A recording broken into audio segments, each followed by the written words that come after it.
es abogada, perdí tu perfil en este momento, Florencia. Si querés lo digo. Improvisá, Marta, capela. Presentate vos, que Marta. va a ser más... estamos entre profesionales, dale. Ella es abogada de la UCA, para que no, de la UCA no. Es su rol. No, de la dale, Universidad Florencia, de Itela, avanza vos perdón. hasta que ella lo encuentre en la carpeta, dale. Bueno, para, escuchamos. Va a ir a la UCA, Florencia. Ni siquiera ¿cómo es? El flyer encuentro, ¿viste? Cuando se... No te da Tiene problema. tantas chapas, Florencia, que es difícil acordarse. Perdón, chicos, perdón, esto el papelón del día, Florencia. Esto demuestra, perdón, chicos, una interrupción antes de empezar. Esto demuestra que Marta es humana. Todos que dicen que casi está suprahumana, no, es humana, es humana. Ok, me presento yo, no tengo problema. Dale, Florencia, te escuchamos. Yo soy Florencia, soy abogada, estudié en la Universidad Nacional del Litoral, o sea, soy de Entre Ríos, estudiaba en Santa Fe, me vine a vivir a Buenos Aires, y actualmente trabajo en la Comisión Nacional de Valores en la Gerencia de Gobierno Corporativo y Protección al Inversor. Recientemente me nombraron responsable en sostenibilidad de gobierno corporativo, porque en el área lidero las temáticas de lo que es control societario y de gobierno corporativo, y también todo lo que está relacionado con las finanzas sostenibles. Esos son mis credenciales, y también hice la maestría de gobierno corporativo, perdón, la maestría en Derecho y Economía de la Universidad de Torcuato de Itela, y está pendiente la entrega de tesis, pero en eso estoy también. Así que esa soy yo. Bueno, Gracias, bienvenida, Flor. muchas gracias. Y suerte con la tesis. Ya estamos poniendo todos energía. Suerte con la tesis. Muchísimas gracias. Bueno, arranco nomás, o alguien más quiere decir algo, si no, arranco. Bien. Escuchamos. Vamos a hablar de gobierno corporativo. Me enfoqué en empresas cotizadas porque esa es mi especialidad. Y primero vamos a hacer una especie de introducción. Esperen un segundo, no puedo pasar. No puedo pasar. Perdón, Acá está. ¿A qué es el gobierno corporativo? Según la definición de OCDE, se trata de las relaciones entre el directorio, los accionistas y otras partes interesadas. Y en el Código de Gobierno Societario de la CNB van a encontrar la definición del gobierno corporativo como un conjunto de prácticas, procesos y estructuras por las cuales se dirigen y controlan las compañías. ¿Esto qué quiere decir?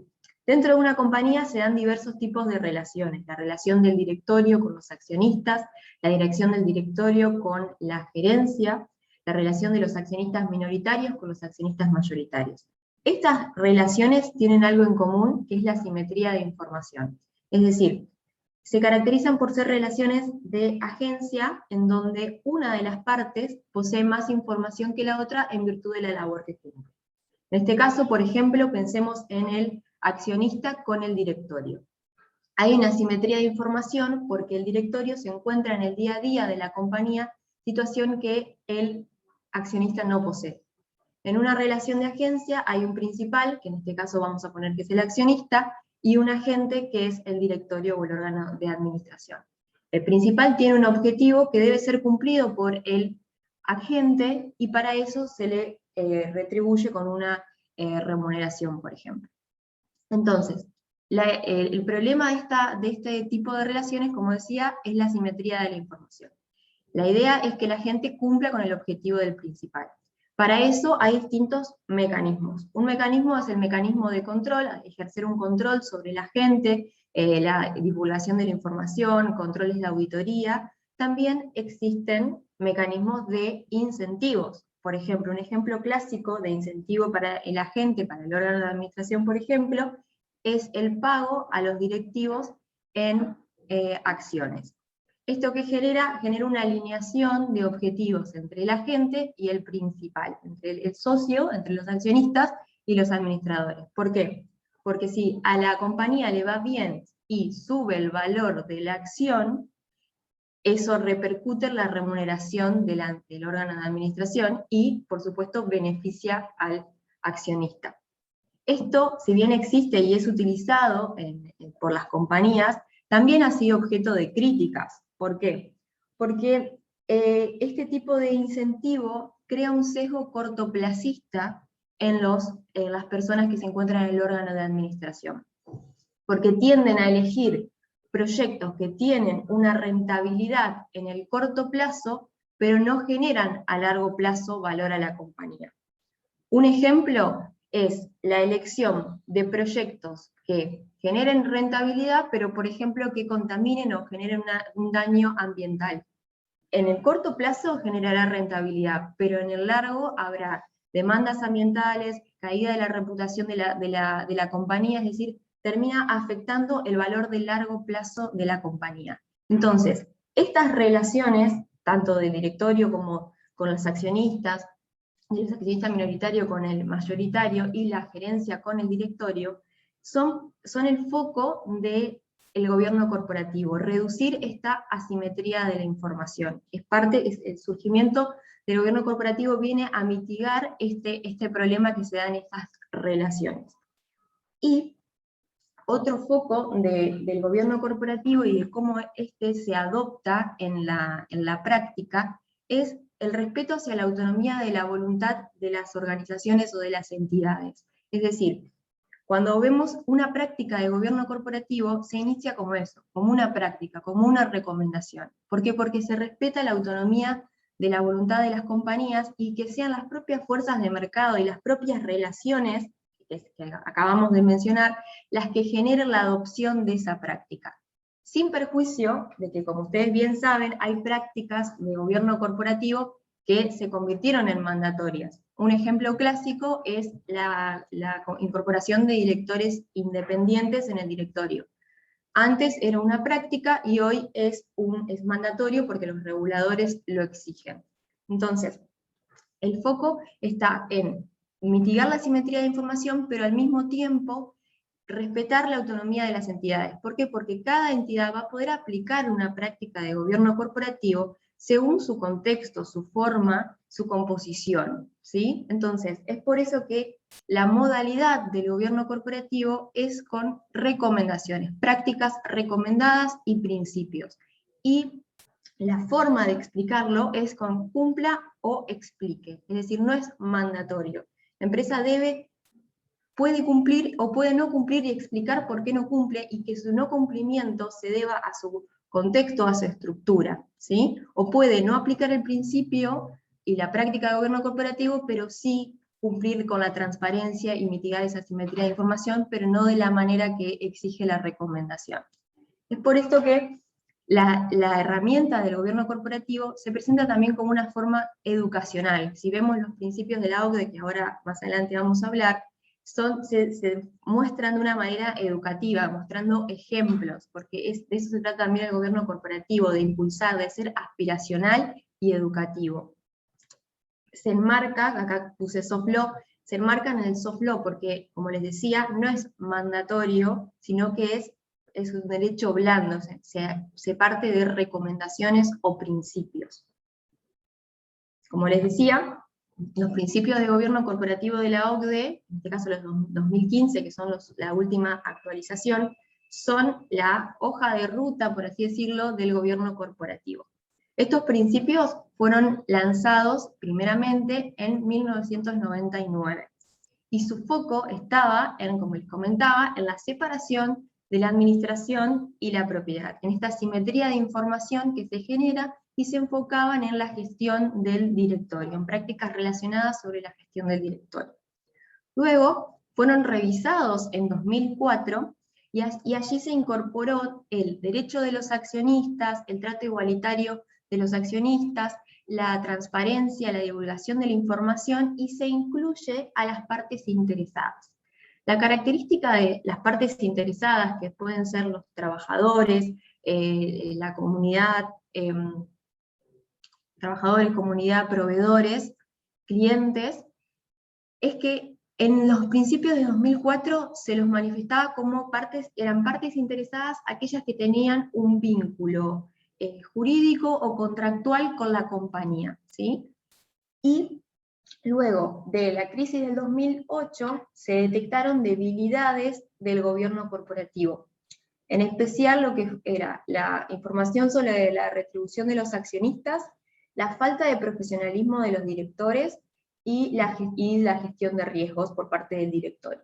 A partir de estos hechos y de estas falencias que fueron detectadas, en 2015 se vuelven a revisar estos principios, y aquí encontrarán los 4 aspectos más importantes de estos principios que a mí me gustaría resaltar, si bien también hay un apartado de inversores institucionales, pero me interesa enfocarme en estos 4 elementos.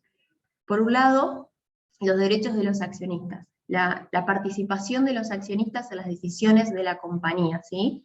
En las asambleas, en reformas estatutarias, en fusiones, etcétera. Que esto ya hoy lo vemos en la normativa nuestra, pero en principio es una recomendación, ¿sí?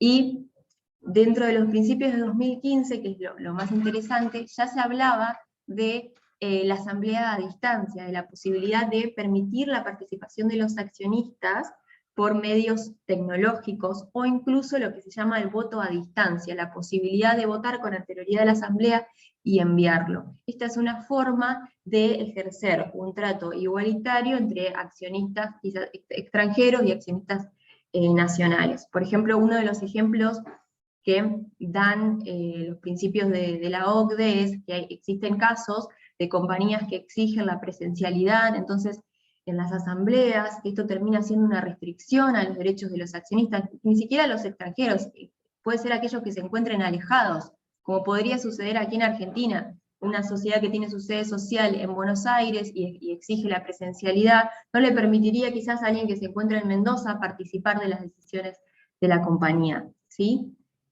Otro aspecto que toman estos principios es de las partes interesadas, que lo toman del 2004, pero aquí surge una pequeña reforma en donde no solo van a ser partes interesadas aquellas que tengan una relación contractual o jurídica con la compañía, sino también otras que no lo tengan, como por ejemplo la comunidad. Se habla de, en este caso, ya empezamos a hablar de la sostenibilidad, de la idea de que la compañía tenga una especie de licencia social para operar, un acuerdo tácito, implícito, por ejemplo, con la comunidad, de estar bien relacionado con la comunidad y tener para ello no afecte su reputación, ¿no? Entonces, no ejercer proyectos que puedan afectar a la comunidad, o sea, tener en cuenta el lugar en donde se encuentra, ¿sí? A esto se amplía en ese sentido el principio sobre las partes interesadas. La transparencia sobre la información, esto es la divulgación oportuna, veraz y suficiente a los accionistas, en especial de lo que es remuneraciones, partes relacionadas. La divulgación sobre las partes relacionadas es sumamente importante. ¿Por qué? Porque han sucedido casos en donde, en virtud de un contrato entre la sociedad y su controlante, es decir, su accionista mayoritario, se pueden encubrir dividendos, ¿sí? Entonces, por eso es importante que esto se divulgue, que cuenta con una aprobación del comité de auditoría, con una firma independiente, que manifieste que la relación se da en términos de mercado y que no hay ninguna situación de fraude, ¿no? Y por supuesto todo lo relacionado con la OPA, que el precio equitativo, la información a los accionistas, etcétera, que eso ya en materia regulatoria ya lo tenemos completo con la ley de mercado de capitales nosotros. Y por último, la responsabilidad del directorio, que como bien sabemos, a partir de la crisis del 2008 se detectó esto que les dije de la falta de profesionalismo en los directores. Entonces, aquí se enfoca en la necesidad de que los directores tengan conocimientos técnicos, económicos, financieros, tecnológicos, y también se enfoca en la diversidad del directorio. La diversidad en sentido amplio. ¿Por qué? Porque es importante que el directorio esté compuesto por distintas personas de edad, distintas edades, sexo, experiencia laboral también. ¿Por qué? Por evitar el pensamiento en grupo. Cuando hablamos de pensamiento en grupo o group thinking, nos referimos a evitar que, en virtud de las similitudes, las personas se sientan intimidadas a dar una opinión distinta, a criticar, a presentar alternativas. Un directorio diverso permite este brainstorming, por así decirlo, que genera mejores resultados. Y por último también la independencia de los directores, la composición del directorio con personas que sean ajenas a la compañía y al accionista mayoritario para que puedan dar su opinión sin ningún tipo de sesgo. Estos entonces podemos decir que es el contexto general del gobierno corporativo. ¿Cómo es en Argentina? Si alguien quiere preguntarme algo, no hay problema, por las dudas yo sigo, pero ustedes si alguien quiere hacer una pregunta no hay ningún problema. El gobierno corporativo en Argentina. Tenemos la Ley General de Sociedades y también la Ley de Mercado de Capitales, que ya tienen algunas cuestiones, como les decía, que comenzaron siendo una práctica y pasaron a ser mandatorio, como el límite a las remuneraciones, el comité de auditoría, el contrato con partes relacionadas, etcétera, que fueron incluidas en este decreto 677 del 2001, en donde ahí se incluye todo lo relacionado con la OPA, el contrato con partes relacionadas, la transparencia, la divulgación de información, de forma veraz, oportuna y suficiente. Eso todo en el contexto mandatorio. La CNB en 2007 lanza el primer Código de Gobierno Societario. Este código era solo para las sociedades que emitían acciones, no estaban incluidas las pymes, y se enfocaba en la gestión del directorio, ¿sí? Basándose en los principios de OCDE de 2004. El segundo código fue en el 2012, y este se amplía a las sociedades que emiten obligaciones negociables, es decir, era aplicable tanto a las que emitían acciones como a las que emitían ONs. Se sigue excluyendo a las pymes, se enfoca en la transparencia y la protección de los accionistas, incluye también lo que es la ética empresarial, se incluye la responsabilidad social empresaria, o sea, se incluye todo esto de las partes interesadas, y su modalidad es de cumpla o explique. Y me faltó un detalle muy importante de este caso.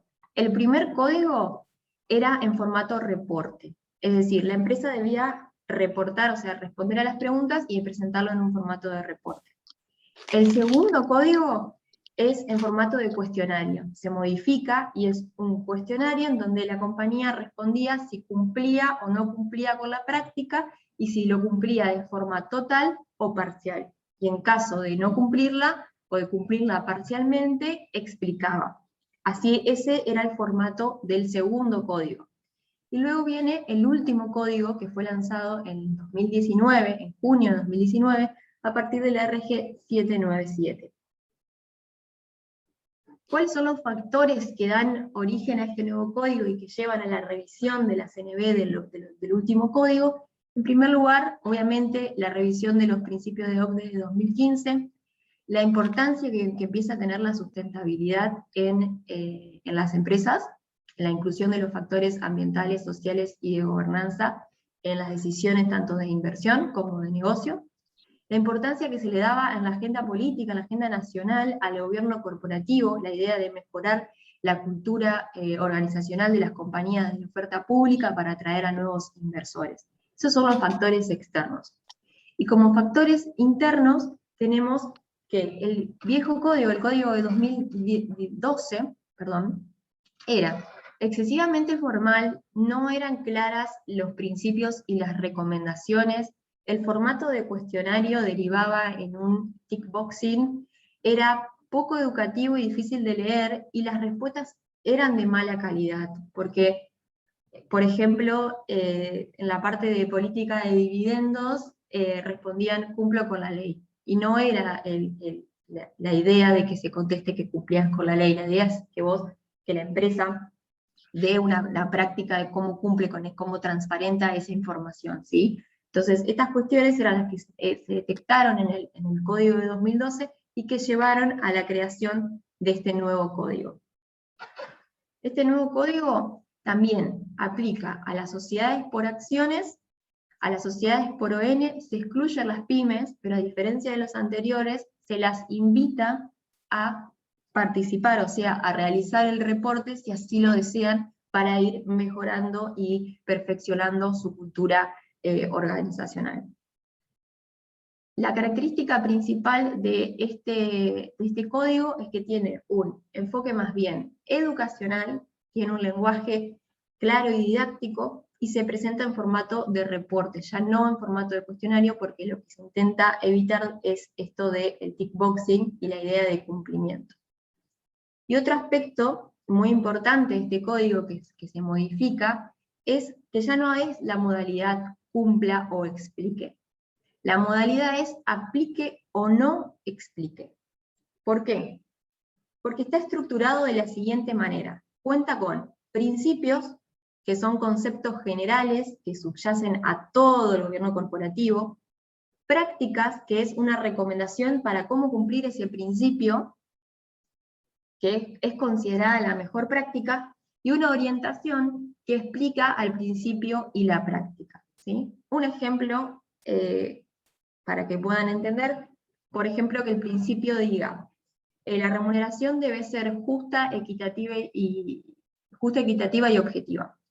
Y la práctica va a decir que la mejor práctica para esto es contar con un comité de remuneraciones, que esté compuesto por gente especializada, ¿sí? Quizás la compañía es una compañía pequeña que no puede costear un comité o no tiene la estructura para armar un comité de remuneraciones. Pero sí puede responder que, si bien no aplica la práctica, cuenta que Recursos Humanos cuenta con un proceso, con criterios objetivos que le permiten determinar una remuneración objetiva e independiente. Entonces, de esta manera, si bien la compañía no aplica la práctica, el principio está cumplido, se puede tomar como cumplido. ¿Me explico? Entonces, esto es lo que permite que tanto la práctica como los principios son flexibles y permite que cada compañía pueda determinar cómo, en función de su composición y de su estructura, cómo cumplir con ese principio, ¿sí? Y por supuesto, bueno, sigue el objetivo de promover la transparencia a los inversores y al público en general, y se enfoca principalmente en el rol del directorio, como les decía, en la importancia del profesionalismo del directorio, en donde formar parte de un directorio es algo que genera prestigio, pero al mismo tiempo necesita de tiempo y dedicación. Es por eso que se promueve en este código la capacitación constante de los directores, en el caso del ingreso de nuevos directores que cuenten con un apoyo de alguien que vaya capacitándolo para entender la dinámica del directorio de esta compañía, entre otras cuestiones, ¿sí? ¿Cómo está estructurado el código? Tenemos, por un lado, al directorio, su composición, funciones y remuneración, la ética e integridad, los códigos de ética, programas de integridad, partes relacionadas, dentro de los accionistas y partes interesadas, ahí se incluye el tratamiento con las partes interesadas, todo lo que tenga que ver con las asambleas, la política de dividendo. Aquí también, siguiendo los principios de OCDE, se invita a la realización de asambleas a distancia. Pensemos que cuando se lanza el código, esto era 2019, ninguna de nosotros estaba en mente la pandemia, y las asambleas a distancia era algo que se veía muy lejos de ser aplicable.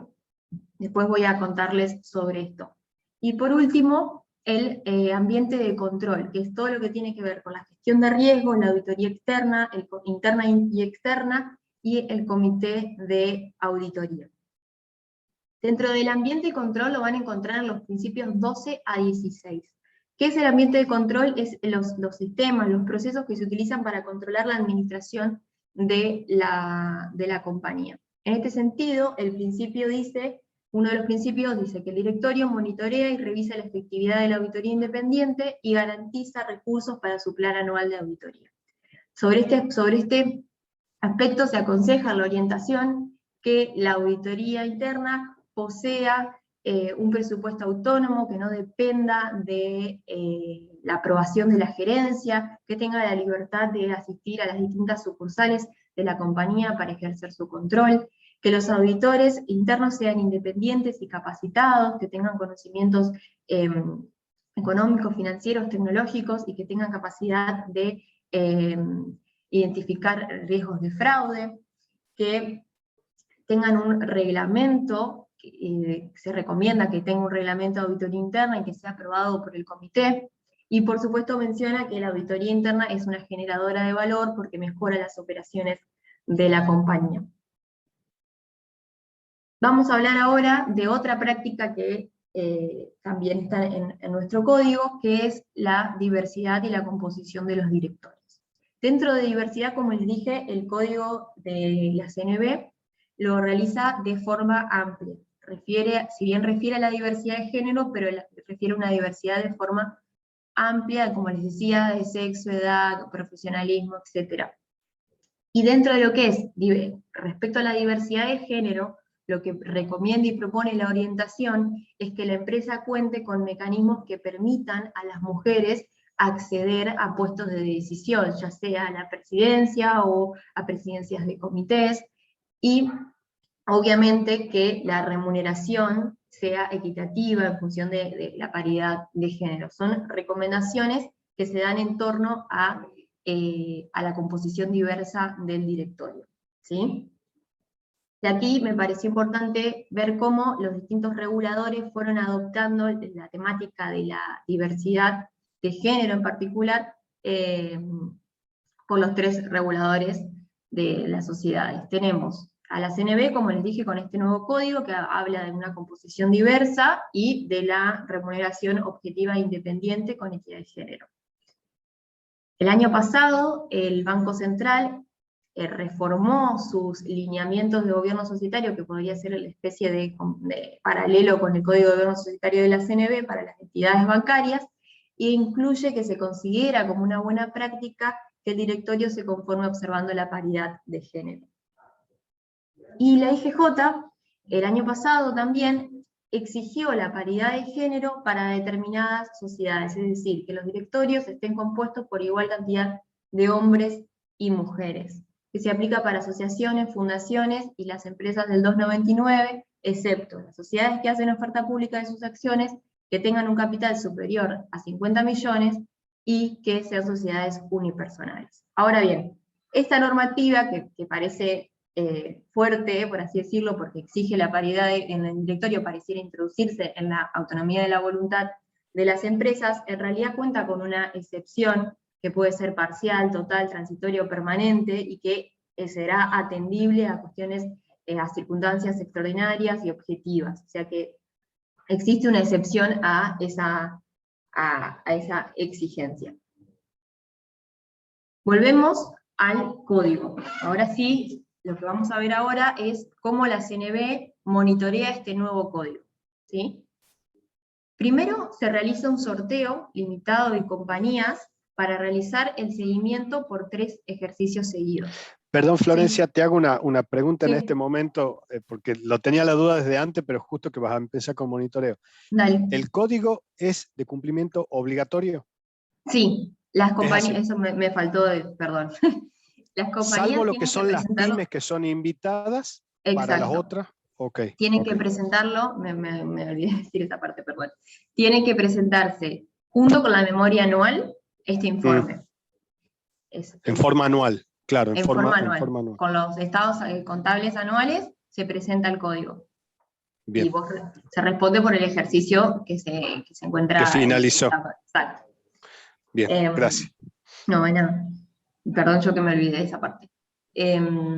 Bueno, el monitoreo entonces, una vez que se entrega junto con la memoria, se hace el sorteo, que el año pasado, por la pandemia y demás, se realizó en octubre. Se seleccionan, en el año pasado seleccionamos 8 empresas, de las cuales 2 son de alta capitalización, 2 de media, 2 de baja y 2 de obligaciones negociables. La idea es que, quiero dejar en claro esto, el Código de Gobierno Societario no es para la CNV, es para el inversor. Es decir, lo que se pretende es que el código sea útil para un inversor, que conozca la compañía, que conozca cómo la compañía maneja las distintas relaciones que mencionamos en la primera slide, ¿sí? Entonces, nuestra idea es que al seguir a las sociedades por 3 ejercicios seguidos, ver cómo éstas mejoran su cultura organizacional, su gobierno corporativo, ¿sí? Bueno, una vez que se hace el sorteo, que lo hacemos una vez al año, este año tenemos que hacerlo de nuevo, se van a incorporar otras sociedades a las ya fiscalizadas, se inicia con el análisis por parte de los profesionales de la CNV de la calidad de las respuestas, que es la diferencia con el anterior código. Se analiza, en este caso, la calidad de la respuesta, que la respuesta sea suficiente, autosuficiente para cualquier inversor racional, digamos. Dentro de esta perspectiva, el profesional analiza cada respuesta que se da a cada práctica y coloca una puntuación, que va desde muy buena a mala.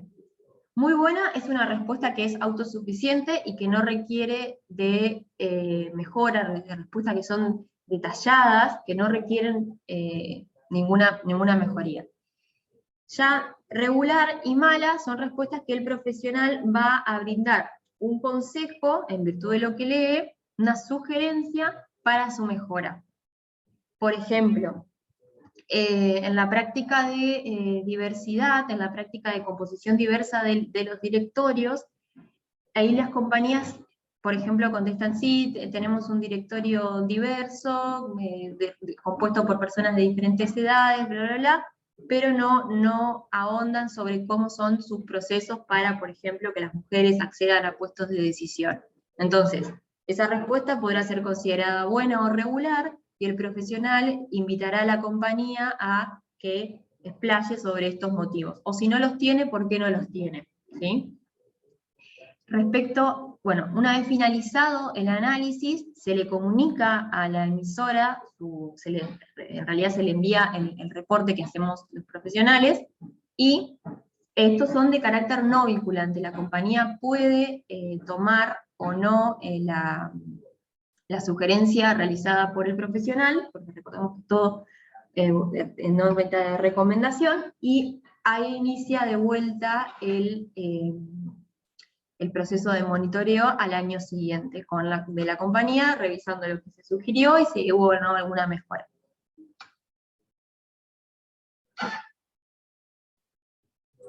Ahí Patricia de Vázquez levantó la mano, me parece, de Metrogas. Sí, ¿qué tal, Florencia? Mucho gusto. ¿Qué tal? Gracias por todas las explicaciones. Respecto de esto último que fue el monitoreo, Sí. ¿ustedes planifican dar algún tipo de devolución no específica? Entiendo la devolución individual a cada emisora, pero con las conclusiones de las observaciones vistas en los informes de las que salieron seleccionadas el año pasado, de las 8, ¿no les parece que pueda resultar útil para todo el resto que todavía no fuimos seleccionadas, dar un feedback de qué cosas ya tener en cuenta para no tener que esperar a que nos toque y para ver? Eso lo vamos a hacer, muy bien Patricia, lo vamos a hacer cuando hagamos el nuevo sorteo, que va a ser ahora, que lo tenemos planeado para junio, vamos a contar cómo fue nuestra experiencia y vamos a destacar cuáles fueron las buenas respuestas y cuáles son las que consideramos que deben mejorarse. Ok, genial. Gracias. Eso lo vamos a hacer en la charla que hagamos. Es Romina Braco. Sí, ¿qué tal, Florencia? Yo lo que también pensaba es que de alguna manera el acceso a la información, si bien uno puede entrar por los links públicos y bajar la información por entidad, lo que también sería muy bueno es poder contar con información comparable, porque muchos de nosotros individualmente vamos diciendo, bueno, a ver, aplicó el principio, ¿no? ¿Qué dicen? Y demás, pero es bastante complejo hacerlo uno a uno como para poder llegar a decir, si yo como inversor o decisor quiero saber en qué compañía me interesa invertir porque está más alineada a lo que son las buenas prácticas, si uno pudiera compararlo, creo que también en esa comparación está muy bueno porque te promueve a decir, bueno, es súper accesible, más allá de que es accesible, el poder compararse entre iguales, porque si no es como muy de estar verificando. Lo que a mí no me queda claro es el rol, por ejemplo, de la Comisión Fiscalizadora respecto de opinar sobre la veracidad de lo que se está adjuntando en la memoria, y también, más allá de que son lineamientos o recomendaciones, si es esperable poder la emisora contar con elementos para poder demostrar lo que están poniendo, porque también es, sí cumplo, y nuestros directores o el área de auditoría interna está capacitada, pero el decir, bueno, participó de estas capacitaciones, tengo los certificados, el poder, como hacemos de nuestra fase de auditores internos, pedir documentación soporte, o como hace la SEC, que cuando uno prueba los controles, de alguna manera tenés que, aparte de decir, poder demostrar. Sí, aparte de la comparabilidad, eso lo tenemos en cuenta porque está en nuestra carpeta, en nuestra agenda, hacer una especie de informe de impacto sobre el código, ir analizando y comparando cómo cada empresa realiza determinadas prácticas. Pensábamos primero enfocarnos capaz en algunas prácticas y ir haciendo pequeños informes de impacto para ejercer comparabilidad. Eso está en la agenda de la CNB. Así que sí. No me acuerdo qué otra pregunta me hiciste, perdón. El rol de la comisión fiscalizadora en lo que me a... dijiste de, perdón, lo que me dijiste de cumplimiento, cómo saber si la empresa efectivamente cumple o no. La idea un poco de la fiscalización del código antes de la pandemia era hacer verificaciones in situ en la compañía y demás, pero bueno, por la pandemia tuvimos que reformar la dinámica que teníamos pensada para el monitoreo, ¿sí?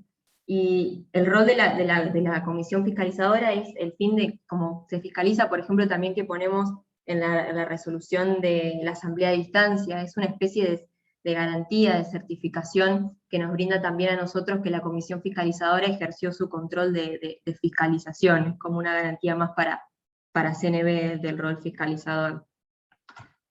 Ok, muchas gracias. No, de nada. Y por último, voy a lo que es en los mercados, cómo está el mercados del tema de gobierno corporativo, y ahí vamos a encontrar que Bolsas y Mercados Argentinos tiene un panel de gobierno corporativo que otorga una visibilidad especial a las empresas que cumplen con los estándares de gobierno corporativo, más allá de lo pedido por la normativa. Este panel es voluntario, es decir, las empresas acceden voluntariamente a estar en este panel, pero una vez que decidieron estar en el panel, deben cumplir con lo que establece su reglamento, ¿sí? El reglamento dice que el capital tiene que estar compuesto exclusivamente por acciones que otorgan derecho a un voto cada una, el 25% del capital tiene que estar listado, el órgano de administración debe contar con un reglamento y estar compuesto por personas de ambos géneros. Aquí no hay un número exigido, pero sí que esté compuesto por personas de ambos géneros. Que tengan un comité de remuneraciones y nominaciones, que puede ser separados o juntos, contar con un departamento de auditoría interna y que reporte el comité de auditoría, y un programa de integridad. Hay otras cuestiones, pero estas me parecieron las más importantes. Un elemento a destacar es que puede que una compañía, por X circunstancia, no cumpla de forma momentánea con alguno de estos requisitos. En ese sentido, BIMA le hace un llamado y se le da un plazo para solucionar esa situación, y si en caso de que no lo pudiera solucionar, ahí sí es dada de baja del panel, ¿sí?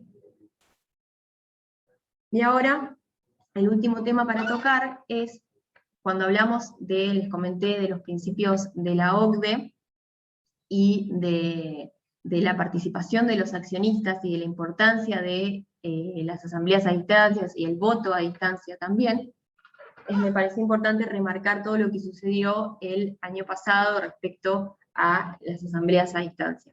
Primero contarles que, esto pasó quizás un poco desapercibido, pero en 2019 la CNB lanzó un análisis de impacto regulatorio, a partir del cual estuvimos trabajando junto con el BID, y también con parte de nuestros administrados, sobre la necesidad o no de reglamentar la asamblea a distancia. Sabemos que la Ley de Mercado de Capitales, en su artículo 61, permite la celebración de asambleas a distancia para las empresas que lo tengan previsto en sus estatutos, y el decreto 471 de 2018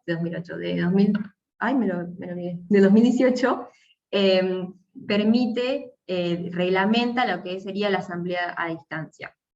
Esto estaba previsto, pero las emisoras no lo utilizaban, y casi no tenían previsto en sus estatutos la celebración de asambleas a distancia. En el marco de este informe hicimos reuniones, y se llegó a la conclusión, a partir de criterios objetivos, de que el mercado no se encontraba preparado para realizar asambleas a distancia. Las emisoras no estaban cómodas con la realización de asambleas a distancia. Eso fue en diciembre de 2019. Llega marzo de 2020, la pandemia que todos conocemos, y la imperiosa necesidad de las emisoras de celebrar asambleas y de aprobar sus estados contables, de elegir a sus directores, y es allí que surge la necesidad de la RG 830-2020, que incorpora de forma transitoria la celebración de asambleas a distancia. Esta RG, la característica que tiene es que permite la celebración de la asamblea a distancia a aquellas emisoras que no lo tengan previsto en sus estatutos, pero que deberán aprobar como primer punto del orden del día, con mayoría de la asamblea extraordinaria, para lo que es reforma de estatuto, la celebración de la asamblea a distancia. Esto se tomó porque les diría que un 90% de las empresas que estaban en la oferta pública no lo tenían previsto en sus estatutos. Entonces, si la RG se atenía a lo que decía la normativa, o sea, la ley, casi ninguna emisora iba a poder celebrar una asamblea a distancia. Entonces fue la alternativa que la CNB optó para permitir que se continúe con el desarrollo de las asambleas en un contexto de pandemia. Esto, las compañías comenzaron a celebrar sus asambleas a distancia. Esto reveló, de la experiencia que tuvimos desde CNB, desde la Gerencia de Gobierno Corporativo, una de las cuestiones que se remarcaban en el análisis de impacto regulatorio era la mayor asistencia de accionistas en el caso de asambleas virtuales. A lo que fue el año 2020, desde mi experiencia personal, que asistí a más o menos 30 asambleas, no noté que haya habido un aumento de participantes en la asamblea. Sí, en una asamblea que se celebraba, que es en Tierra del Fuego, que tenía su sede social, y al ser la virtual tuvo una asistencia de 60 accionistas, que era algo muchísimo más amplio que las asambleas presenciales. Pero en el resto de las asambleas a las que tuve la oportunidad de asistir, la cantidad era la misma o menor, porque muchos de los accionistas quizás eran personas que no estaban relacionadas con la virtualidad, etc., entonces no asistían. Este año sí notamos que se mantuvo la participación del año pasado, y en algunas hubo un poquito más de participación, pero quizás no era lo que pensábamos en diciembre de 2019, que una asamblea a distancia iba a acumular o multiplicar el número de asistentes.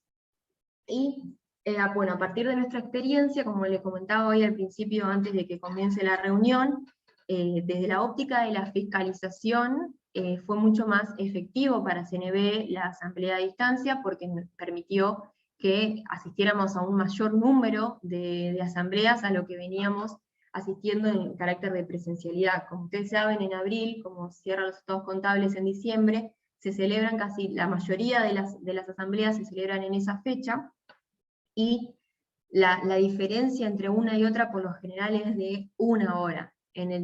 Con presencialidad, en la ciudad de Buenos Aires es imposible llegar de un lugar a otro, que el veedor pueda llegar de un lugar a otro en ese lapso de tiempo.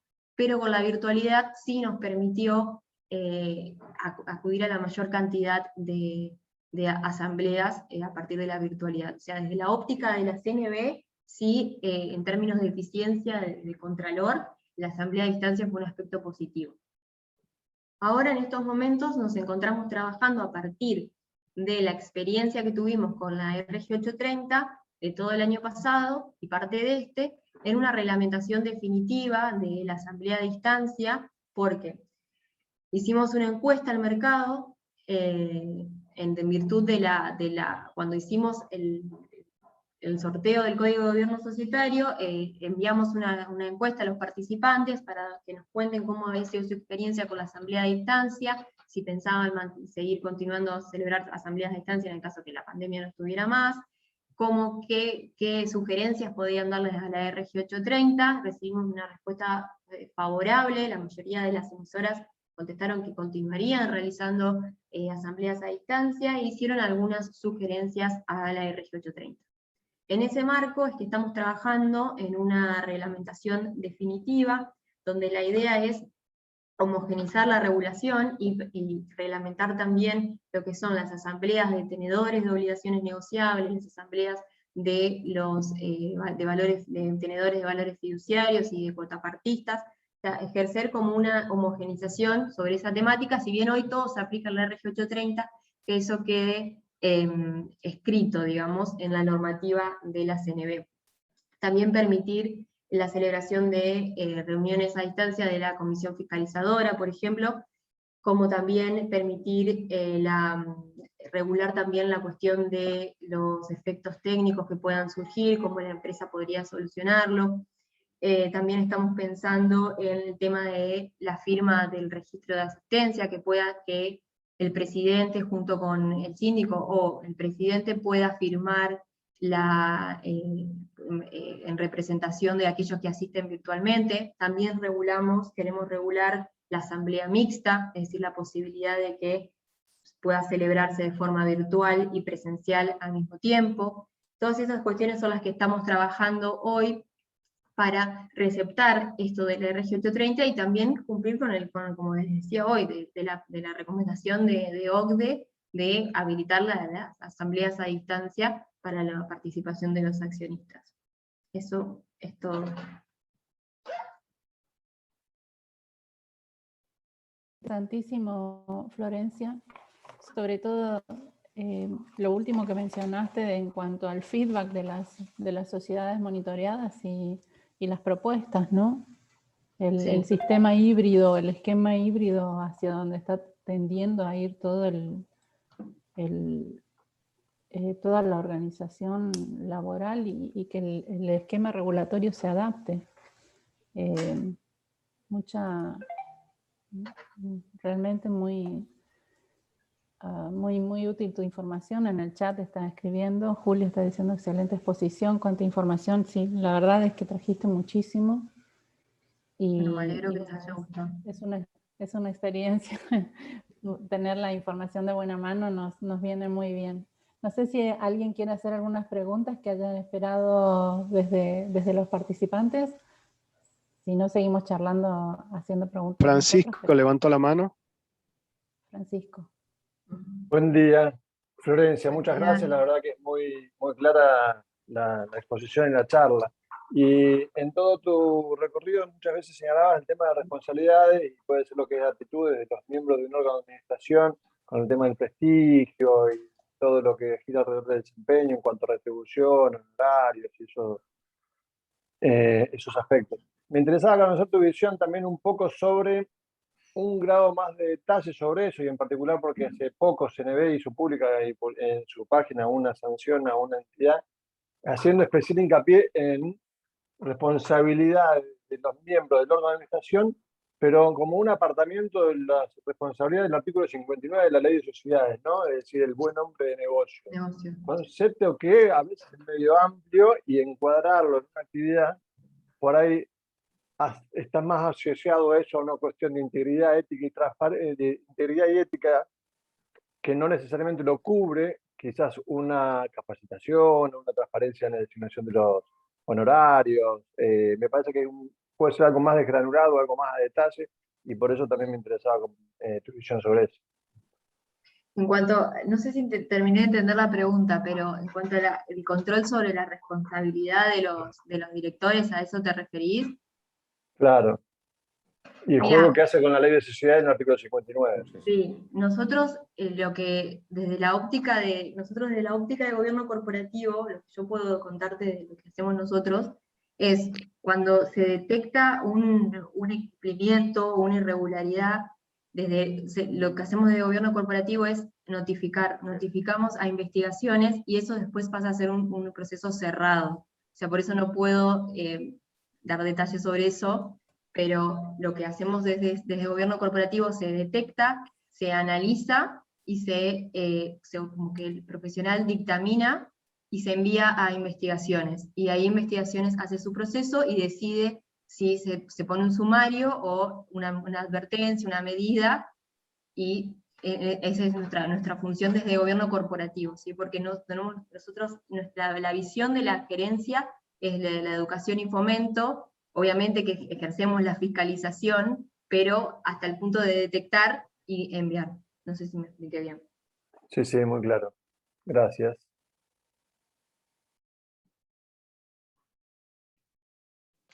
Martín, ¿Alguna otra ¿quiere pregunta, Martín? comentar algo? Sí, gracias. Bueno, primero, buenos días a todos. Florencia, buen día y muchas gracias por la exposición, muy claro. Te quería hacer una consulta relacionada a, bueno, cuando ustedes hacen sus revisiones, ¿no? ¿Qué están esperando a nivel de capacitación? Vos hablaste en algún momento de capacitación del directorio. Supongamos que cubre con los aspectos deseados de paridad de género, hablaste algo de edades y demás, pero a nivel, me pongo pensando en el inversor, ¿no? ¿Qué recomiendan ustedes, qué capacitación debería tener o qué distintos perfiles profesionales debería tener un directorio para poder cumplir con su función? Y si en el caso que ustedes ven que no cumple, si se observa o no se observa. Mira, si te fijas en el Código de Gobierno Societario, en la orientación está la parte de capacitación al directorio, y ahí se habla de que tenga conocimientos financieros, también de gestión de riesgos, económicos, y también habla de tecnológicos, o sea, de las nuevas tecnologías, ¿sí? Ahí lo que nosotros vemos es la respuesta, ¿no? O sea, vemos cómo responden, y puede suceder que lo que nos ha pasado es que nos dan respuestas muy generales, como si está capacitado en cuestiones financieras. Entonces, lo que nosotros sugerimos es, bueno, explique en qué consisten esas capacitaciones. O sea, no sé, van 3 veces a la semana, o sea, en ese tipo como que buscamos el detalle en cómo se desarrollan esas capacitaciones. La idea, como les decía en un momento, quizás era hacer un control más, ver en la empresa, ver el funcionamiento, pero bueno, no se puede, o sea que solo nos queda sugerir estas recomendaciones y que la respuesta sea lo más clara y detallista posible. Eso es lo que buscamos en la orientación que habla de la capacitación de los directores. Y lo que mencioné también de ese acompañamiento a los nuevos directores, que el director tenga como la orientación habla de una especie de tutor para ese nuevo director que ingresa, para que se le enseñe sobre la función del directorio y demás, la existencia también de una secretaría corporativa de directorio, todas esas cuestiones son bien valoradas, o son las explicadas en la orientación, y son las que tenemos en cuenta nosotros para evaluar la respuesta. Muchas gracias, muy claro. Yo me voy a sumar desde otro punto de vista que no tiene que ver con Florencia, que tiene que ver con los directorios. Hay un premio nacional a la calidad y a la excelencia de directorios que se presenta todos los años, y ustedes no tienen ni idea. Ese premio está basado en estándares, lo que permite es que vos apliques una checklist y te autoevalúes y puedas proponerte como un directorio que aplica las buenas prácticas internacionales, y es muy difícil conseguir empresas que lo hagan. O sea, es una entidad, es una ONG, no cuesta dinero, tiene un premio. Participa el IGEP, que es el Instituto de Gobernanza Empresarial, está la Fundación de la Bolsa de Comercio detrás, está la Bolsa, no sé si en algún momento la CNB ha sido sponsor, pero es dificilísimo que los directorios se autoevalúen y puedan trabajar en mejorar la performance y adoptar estándares internacionales. Esa es una experiencia que colaboré con ese grupo de trabajo y siguen teniendo las mismas dificultades año tras año. A veces pienso que los directores se olvidan que son los responsables de la vida de una empresa y de la sostenibilidad y de su contribución y su responsabilidad social individual y colectiva frente a la empresa que ellos mismos conducen y la sociedad. Esta es una opinión personal, por favor no la involucro a Florencia en su rol, pero tiene que ver con lo que preguntaban antes de la formación. Lo mismo que integrar directores independientes, el IGEP certifica, incluso ellos mismos pueden formarse anualmente, actualizarse.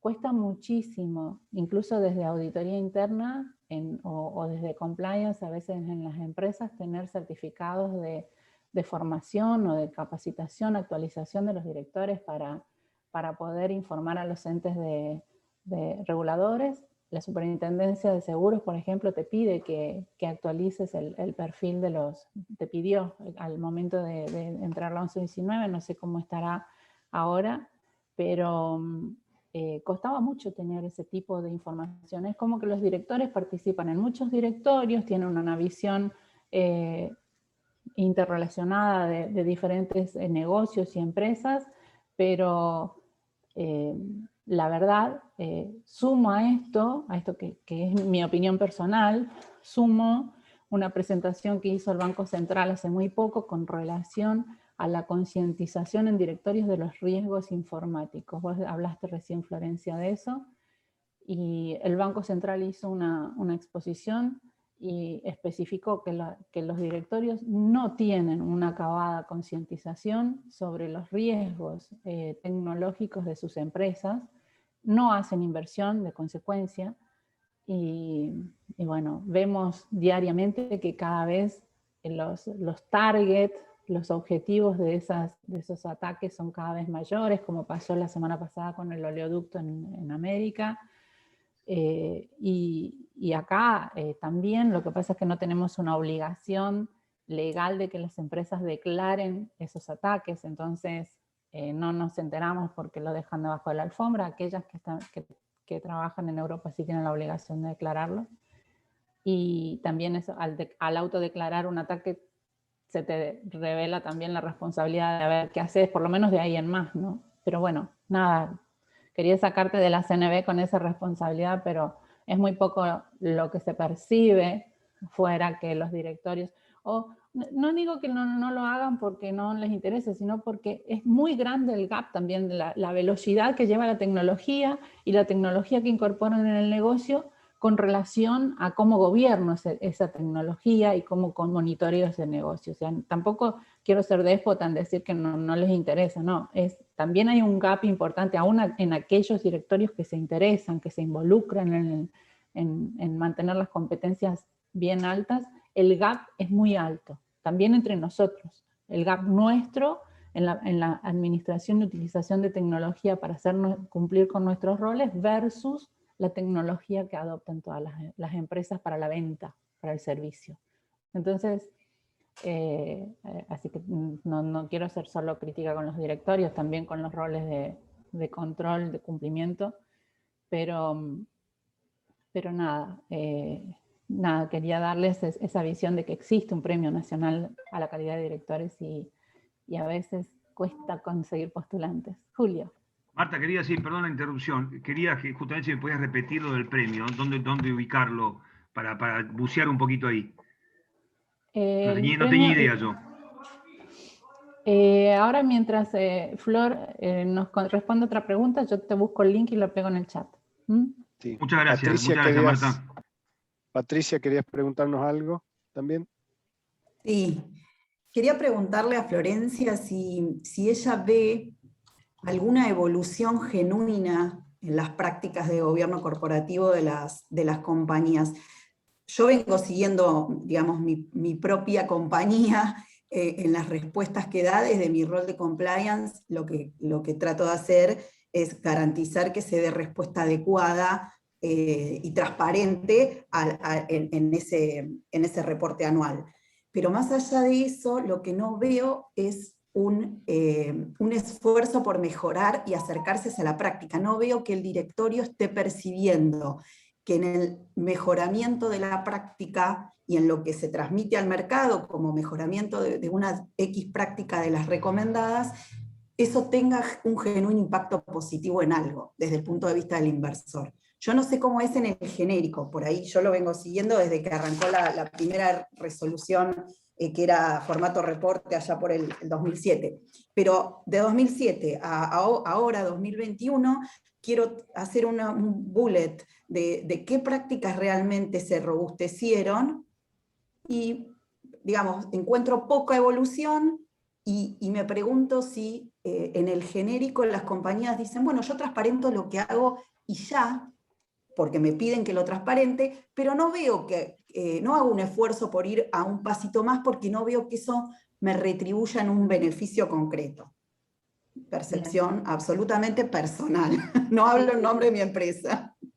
No, es muy buena la pregunta. Primero tengo que aclarar que yo estoy desde CNV de 2017, o sea que no tuve mucho de ver la evolución de esto, pero cuando nosotros empezamos a trabajar en el nuevo código, vimos las respuestas anteriores en el cuestionario anterior.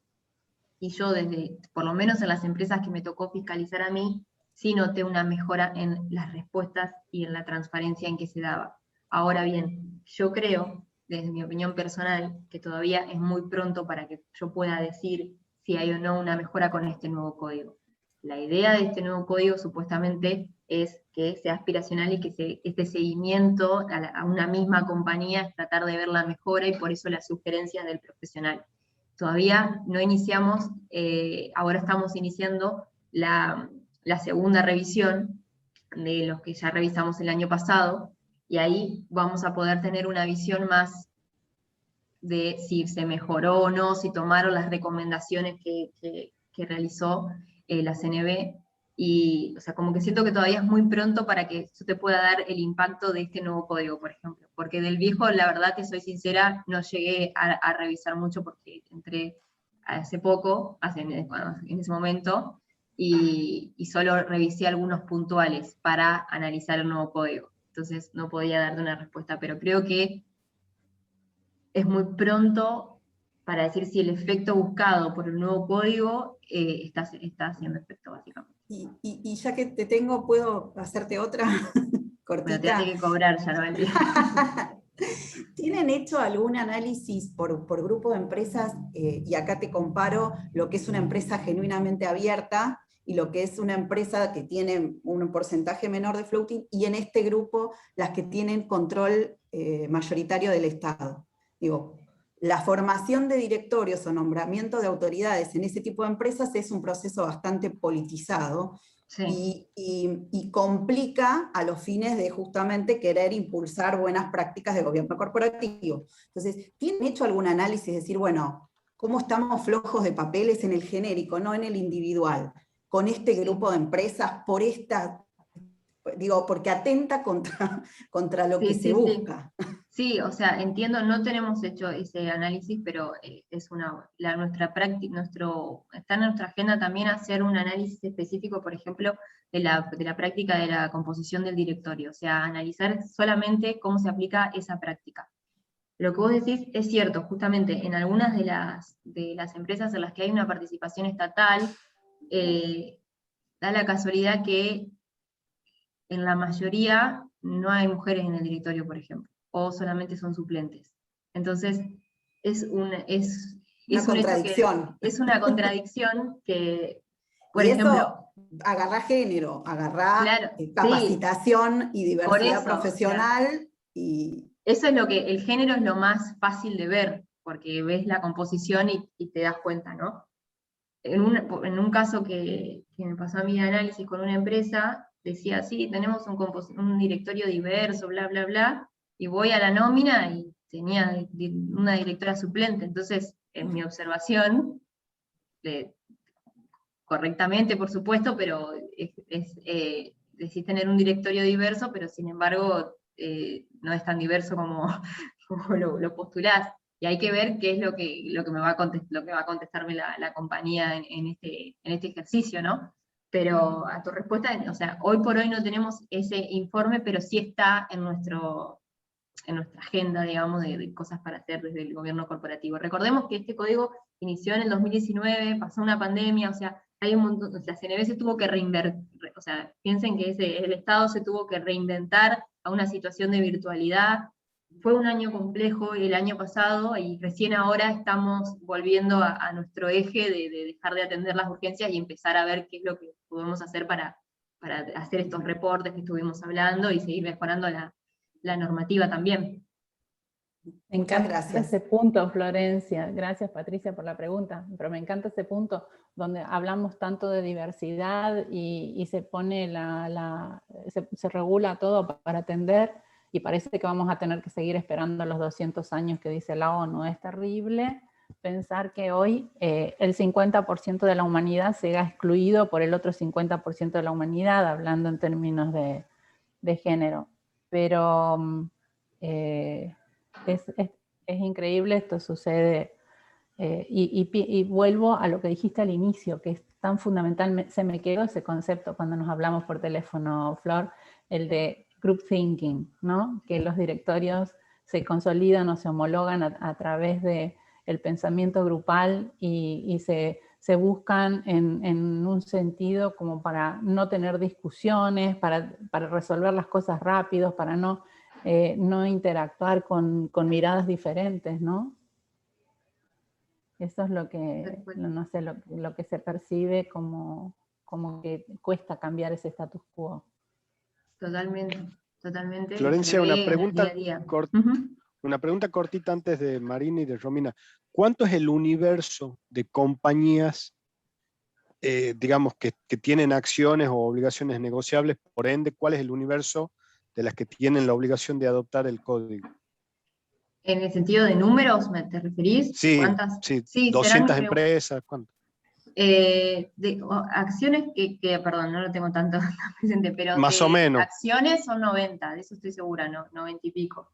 90. De ON son un poco más, pero no recuerdo el número. Florencia, ¿y son 8 por año? No, iniciamos con 8 por una cuestión de recursos humanos, porque éramos pocos en ese entonces. De capacidad, este año, claro. Exacto, este año capaz lo extendemos a un número más grande, pero fueron ese poco porque éramos pocos en ese momento en la gerencia, entonces no podíamos obligarnos, o sea, comprometernos en realidad a hacer un mayor número, si no lo íbamos a poder cumplir en un tiempo razonable. Entonces preferimos ser más cautelosos y ser un número menor, pero que podamos cumplirlo. Bien, perfecto. Bueno, Marina o Romina también, que tienen preguntas. Marina levantó primero. Marina, yo agregué en el chat un comentario como consecuencia que estaban hablando sobre cómo fue el resultado de la experiencia, si se incorporaron prácticas, etcétera. Y a su vez hubo también algunos comentarios referidos de cómo va a controlar que se cumplan la SCN y si va a haber algún tipo de medidas. En seguros se introdujo con otro perfil todo lo de gobierno corporativo. Yo lo puse en el chat. La introducción en gobierno corporativo en seguros fue, aparte de las consultas que hubo, muy similares a las que comentaste vos, que teníamos que contestar las entidades aseguradoras y reaseguradoras, las controladas por la SCN, se introdujo el esquema de autoevaluación obligatoria, ¿cierto? Entonces, el propio directorio tenía que presentar al cierre de ciertos plazos que coincidía con nuestros cierres de balance de junio, un primer esquema de autoevaluación, ¿no? Y definir el perfil de los que eran, por supuesto tenía que expresarse sobre los pocos que eran obligatorios, que eran, como mencionaste perfectamente, el de independiente, y después de todos los sugeridos, que son muchos puntos los sugeridos, cómo estaba su situación y cuál era su proyección. Y todos los años el directorio tiene que hacer esta autoevaluación. Me pareció un esquema que yo lo comparé con otros, principalmente de Latinoamérica, de su incorporación. Por ejemplo, Chile hizo un esquema muy parecido para seguros con el que ustedes hicieron el CNB. O sea, te impongo, te digo, es exigible, la tenés que hacer.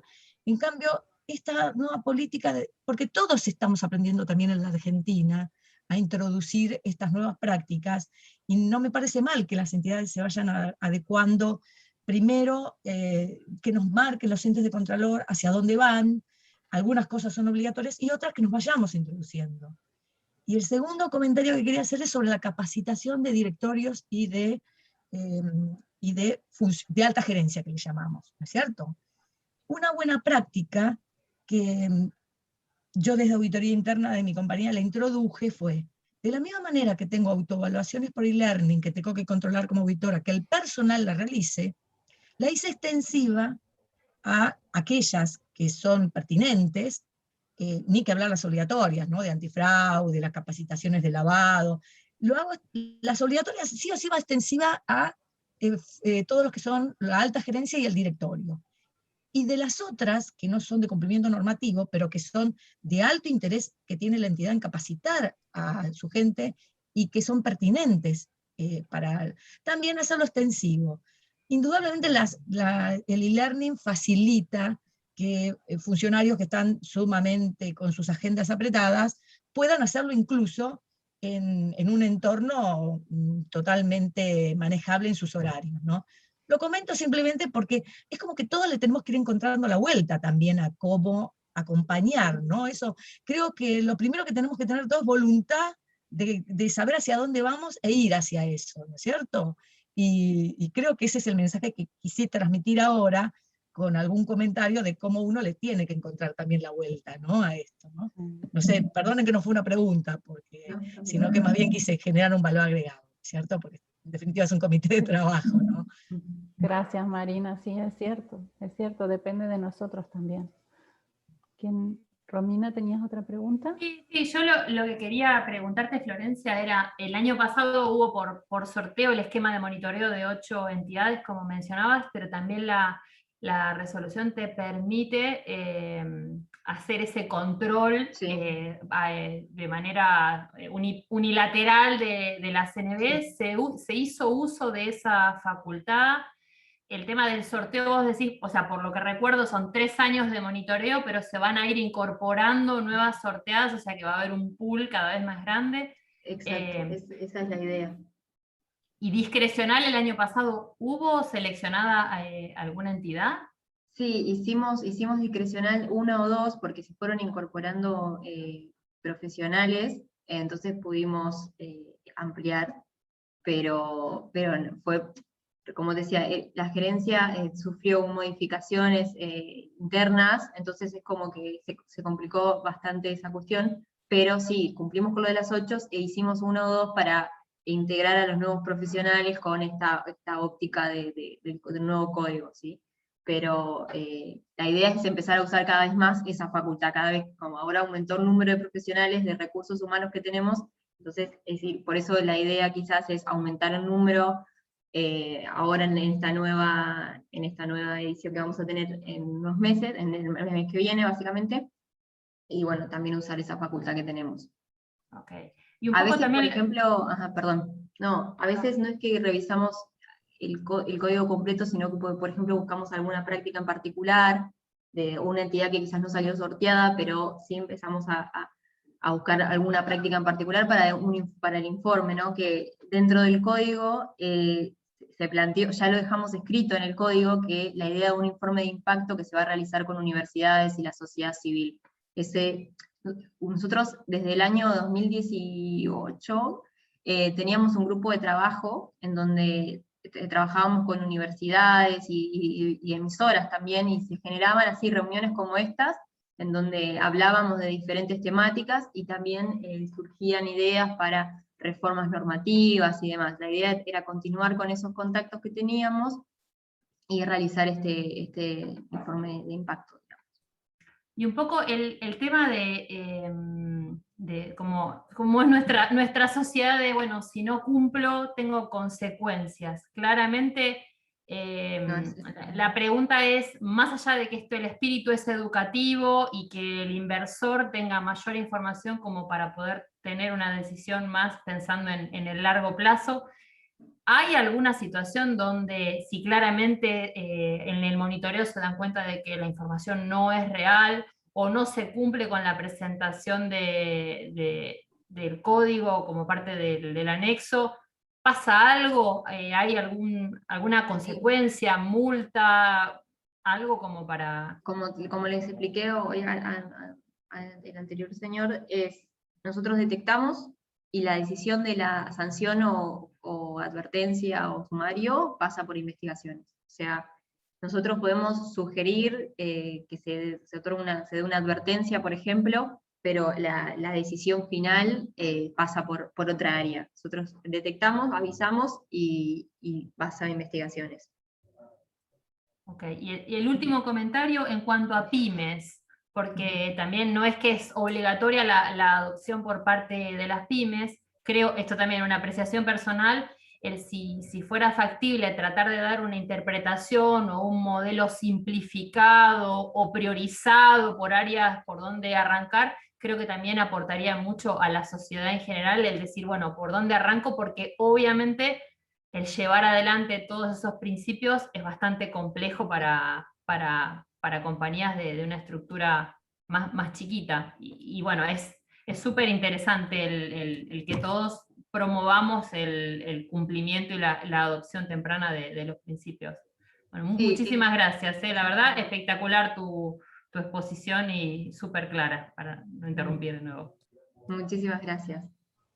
Si no hay otras preguntas, creo que podemos liberar a Florencia porque ya todos tenemos que entrar a trabajar, pero realmente muchísimas gracias, muy útil todo. Tenés poco tiempo en la CNV para haber aprendido tanto y poder aplicarlo con tanta rigurosidad a tu criterio, así que te felicito. Gracias por compartirlo con nosotros también, no todos se animan, así que es muy valioso que estés con nosotros y que nos puedas dar de primera mano tu opinión y toda tu experiencia.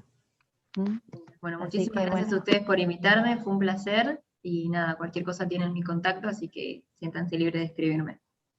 Gracias, Gracias, Flor. Florencia. Gracias, Invito a Florencia. aquellos que quieran Florencia, encender perdón. su cámara para que Matías pueda sacarle una foto al grupo del comité. Un detalle cara. Marta, que menciono, Sí. que vos decías, Florencia, que existen esos grupos de trabajo. Así que acordate que en el IAIA tenemos estas comisiones. Entonces, oportunamente, si quieren algún tipo de opinión, acompañamiento, colaboración, podemos estar, ¿entendés? De alguna forma podemos colaborar. Así que es también lo que nosotros deseamos divulgar y conocer y aprender. Así que acá también nos tenés a nosotros para, llegado el caso, podríamos colaborar. Excelente. Sí, y amplío lo de Mariano, del querido Mariano. También en la comisión del Consejo, Mariano, que integramos varios de acá. Claro. Comisión de Auditoría Interna y Gobierno Corporativo. Te muteaste, Julio. Hizo la presentación, bueno, perdón, ahí también. Yo decía lo de la Comisión de Auditoría Interna y Gobierno Corporativo del Consejo también. O sea, ampliando lo que dice Mariano, Florencia, estás muy demandada, así que te vamos a invitar seguramente ahí. Hablando del consejo, Julio, en el link, en el chat les puse el link de donde se gestiona, se invita al Premio Nacional de Calidad. Sí, el consejo este año fue premiado, o sea, tienen los dos, el link y el premio que recibió el consejo a las mejores prácticas de su directorio. Así que también aprovecho para hacer público esto, ¿no?